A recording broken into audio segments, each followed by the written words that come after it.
Bonjour à toutes et à tous, bienvenue sur ma chaîne YouTube. Ceci est la première vidéo dans laquelle je vais traiter de mes différents projets d'écriture, ou même plus précisément, des différents peuples qui seront dans mes futurs livres d'Heroic Fantasy et dont je vais vous parler petit à petit dans ces différentes petites vidéos, comme celle-ci. J'espère que cela vous plaira. Dans celle-ci, nous allons parler d'humanoïdes aux allures d'éléphant, que j'ai appelé les Phtor.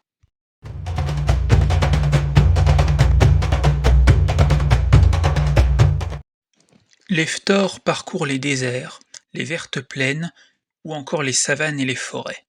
Ce sont des êtres grands, forts et ayant une peau très épaisse.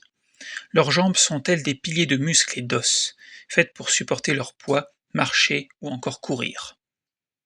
Les Phtor atteignent souvent les 4 mètres de hauteur, voire plus, mais ils perdent assez souvent en taille avec l'âge.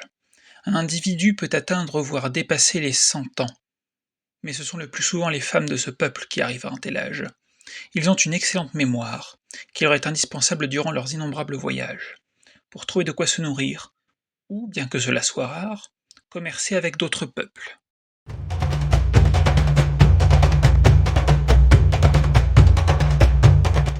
Les Phtor vivent en hardes dont les individus sont fortement liés les uns aux autres, que ce soit par l'amitié, le respect ou les liens du sang.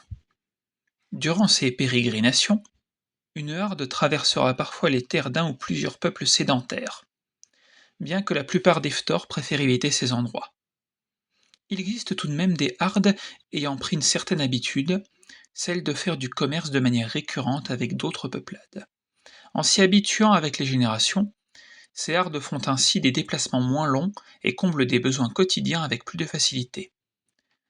Pour autant, leurs nouvelles coutumes ne prennent pas totalement le pas sur les anciennes, car les Phtor sont nomades depuis des millénaires. Ils ont suivi certaines règles strictes pendant tout ce temps, voyant d'un mauvais œil ceux et celles qui cherchent le changement, par peur que leurs coutumes et ce qui reste du peuple Phtor ne se divisent encore plus avant de disparaître.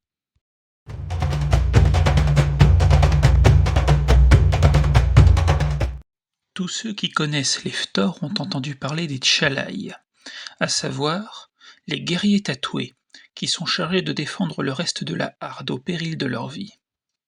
On pourrait facilement croire que tous les hommes d'une même harde sont des guerriers tatoués, ou au contraire que les Tchalai sont soldats de métier, et que, ainsi, les hommes pachydermes ne sont pas tous des guerriers.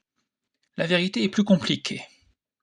Le terme Tchalai désigne l'ensemble des Phtor ayant prouvé leur aptitude à protéger la harde, arborant les fameux tatouages comme preuve de leur réussite aux épreuves initiatiques.